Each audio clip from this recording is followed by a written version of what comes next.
Olá, tudo bem com você? Estamos de volta para a nossa lição de quinta-feira. O testemunho de Nicodemos. Leia João 3, 1 a 21. Como o testemunho de Nicodemos reforça o tema central do Evangelho de João. Nos encontros noturnos entre Jesus e Nicodemos, Jesus o ensinou muitas coisas, pois Jesus podia confiar em Nicodemos. Embora fizesse parte do Sinédrio, Nicodemos se tornou seguidor de Jesus e usou a sua influência para desmontar os planos dos líderes religiosos de matar Jesus antes do templo. Vamos ler João 3, 1 a 21. E havia um fariseu chamado Nicodemos, líder religioso entre os judeus. Certa noite, veio falar com Jesus e disse: Rabi, todos nós sabemos que Deus enviou o Senhor para nos ensinar.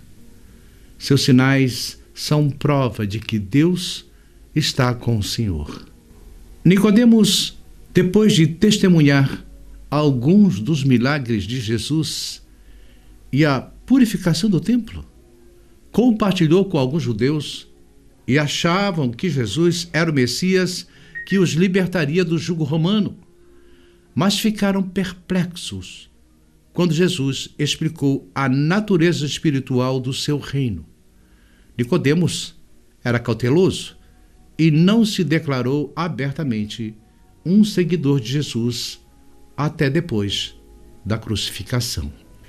E Jesus respondeu: Eu lhe digo a verdade, quem não nascer de novo não verá o reino de Deus. Como pode um homem velho nascer de novo? Perguntou Nicodemos. Acaso ele pode voltar ao ventre da mãe e nascer uma segunda vez? Nicodemos sabia que Jesus não estava falando sobre nascer de novo fisicamente.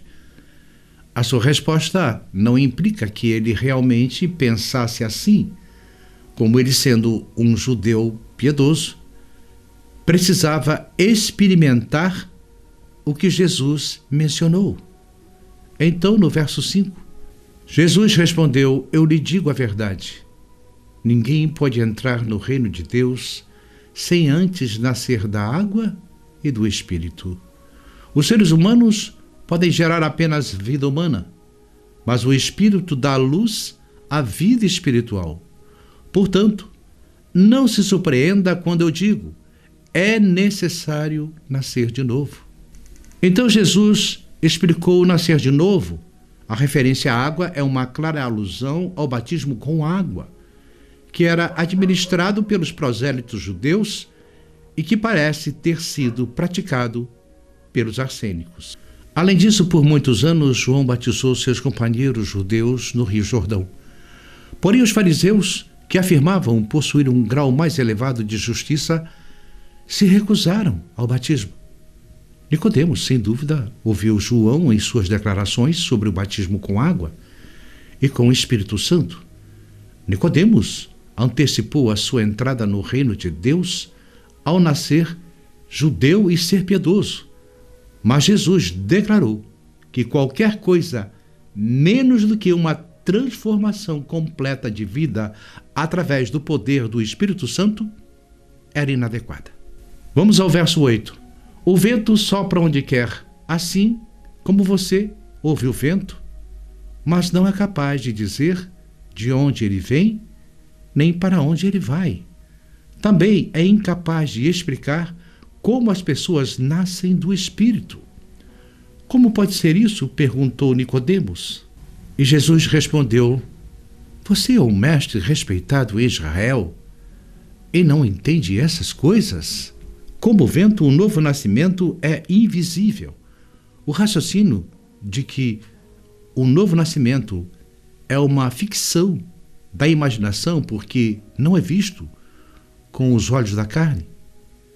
Mestre de Israel, literalmente, o professor de Israel, Nicodemos, ficou perplexo com as coisas que deveria ensinar aos outros. Então, no verso 11 diz assim: Eu lhe digo a verdade, falamos daquilo que sabemos e vimos E, no entanto, vocês não creem em nosso testemunho. Se vocês não creem em mim quando falo das coisas terrenas, como crerão se eu falar das coisas celestiais? O que Nicodemos havia dito mostrava que, sendo mestre de Israel, ele não sabia muito. Se Nicodemos tivesse experimentado o novo nascimento, ele não só teria compreendido, mas também teria sido capaz de falar. E falar sobre isso para os outros. A distinção aqui entre coisas terrenas e coisas celestiais não é totalmente clara. Talvez por coisas terrenas Jesus esteja se referindo aos princípios elementares da salvação. Nicodemos ainda estava completamente despreparado para lidar com as verdades mais profundas. No verso 13, ninguém jamais subiu ao céu, exceto aquele que de lá desceu, o Filho do Homem.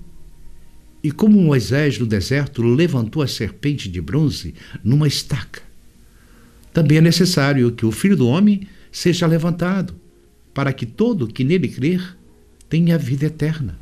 Porque Deus amou tanto o mundo que deu seu Filho único para que todo que nele crer não pereça, mas que tenha vida eterna.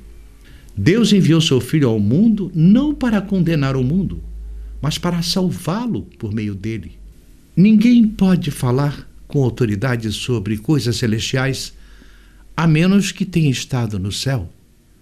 Ele subiu ao céu, ou seja, nenhum ser humano foi ao céu para conhecer as coisas celestiais. João 3,12. Só o Filho do Homem que desceu do céu estava lá, e só ele pode revelá-los. No deserto, o olhar fervoroso da fé trouxe a cura. Da mesma forma, a fé no sacrifício infinito do Calvário proporciona a cura da praga do pecado.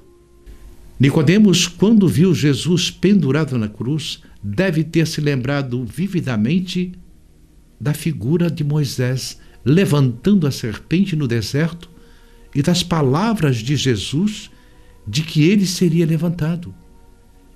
Este acontecimento, que destruiu as esperanças dos discípulos, convenceu Nicodemos da divindade do Filho de Deus. Não há condenação alguma para quem crer nele, mas quem não crer nele já está condenado, por não crer no Filho único de Deus. E a condenação se baseia nisto. A luz de Deus veio ao mundo, mas as pessoas amaram mais a escuridão do que a luz, porque os seus atos eram maus. Quem pratica o mal odeia a luz e não se aproxima dela, pois teme que seus pecados sejam expostos.